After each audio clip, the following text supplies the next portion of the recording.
Okay, we're going to go through protraction.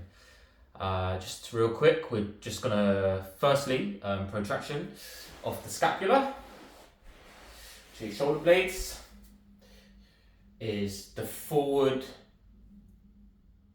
rounding of the shoulders. So it's when your shoulder blades glide out.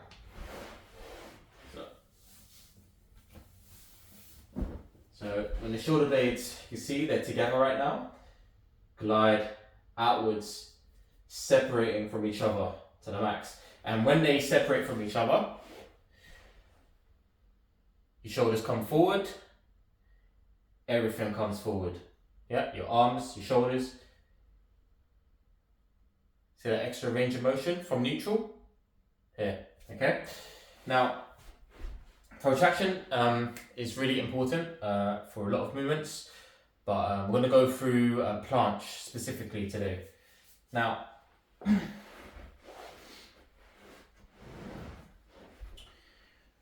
even before planche, just the push-up position, right? So, to begin with, we can just start off on all floors, knees on the floor, hands on the floor. We can even start off with our knees through our hands, like so.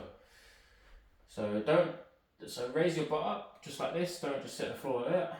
Raise up, and we're just going to protract. We're going to think about separating our shoulders. So you should have like this turtle back action. So we're not. So again, yeah. So this look up. Right now, I'm not going to move my shoulder blades. I'm just going to arch my upper back.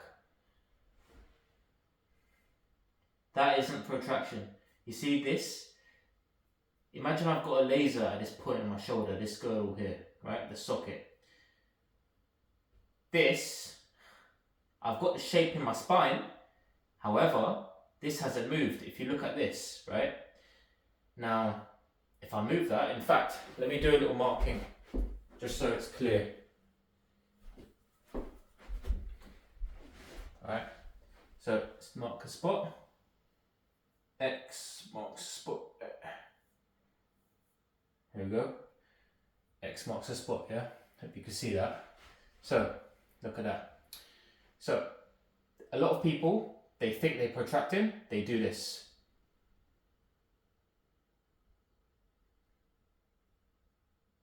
But, if I keep my spine neutral, and I move the shoulders, big difference, right?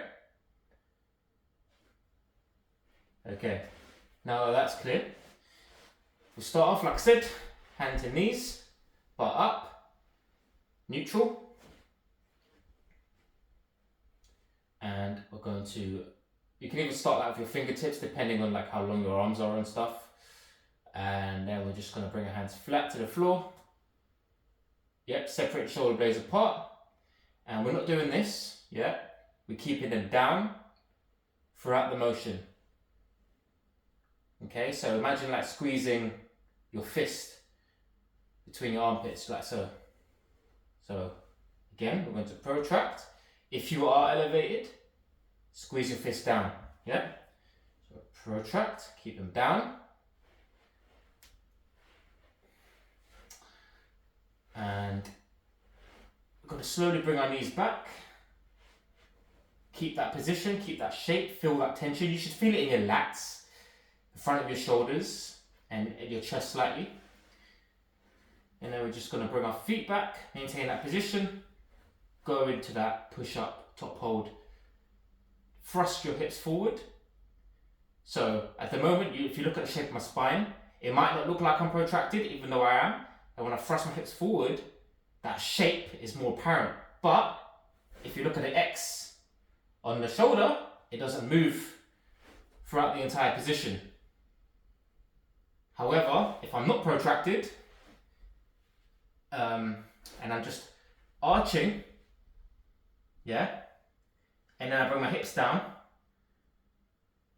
you can see the difference. Now I'm protracted. Okay? Hopefully that helps kind of create a bit more of a visual. I think when it comes to protraction, a lot of people don't know what to look at as a cue for like the changes. And if those steps really didn't help you, if that still didn't help you, like, you know, get the feeling protraction, that's basically me teaching you how to actively go into it. There is a way you can passively go into it too. So, in fact, I'll just keep kneeling. I don't want to waste my time adjusting the camera. You can hold on to something, yeah? Doesn't have to be a ladder, it could be something vertical as well. So, I was holding something vertical to mimic the parallettes. We are just going to hold it, and we're just going to take a step back.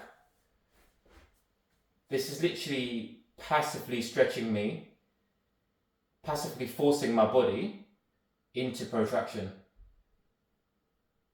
Yeah? You see that movement of the shoulders coming past my neck? Here's the X right there. Boom. So that's how you know you've got the range. Now what you could do is you can get a feel for it. It's good to look in the mirror for this, by the way. And then you kind of keep it there. Get the tension there. Keep it. And then bring it to the floor.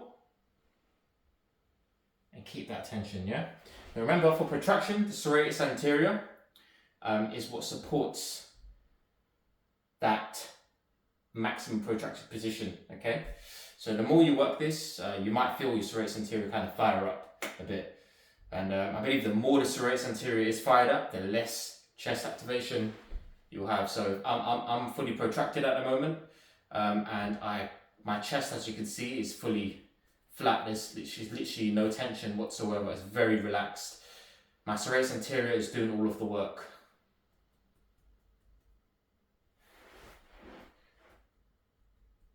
But if I lose it a bit and I tense, see that?